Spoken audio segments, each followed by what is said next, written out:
bagi uang yang tidak melakukan budidaya ikan mungkin bisa nyari rezeki lain.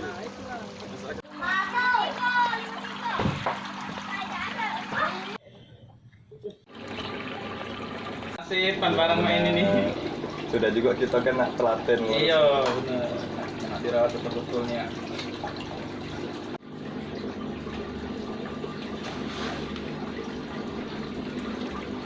Kalau untuk jenisnya mulai dari mas koki, koi, pedang, moli, golden black, golden kuning, lohan, tripera, marble, gupi.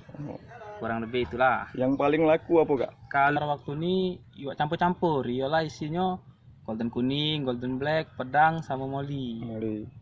Biasanya uang nyari itu tuh untuk apa kak?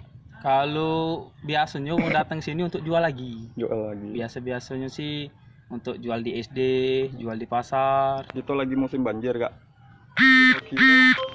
Kita ini kan bakal banyak nyamuk. Nah, iwak hias apa yang bisa makan jentik nyamuk kak? Kalau untuk iwak yang bisa makan jentik nyamuk, sebenarnya iwak tuh bisa galau makan jentik nyamuk tuh. Tapi sesuai ukuran, ukuran ikannya. Kalau bibit rata-rata dia galak. Berarti kalau besar tidak baca, karena insangnya sudah terlalu lebar. Nah, makanya jentik itu kalau ikan besar galak mati kalau makan jentik nyamuk. Jadi kalau untuk jenisnya biasanya iwak campur-campur tuh baca. Terutama lagi terkhusus bibit koi sama bibit koki. Itu, Kak.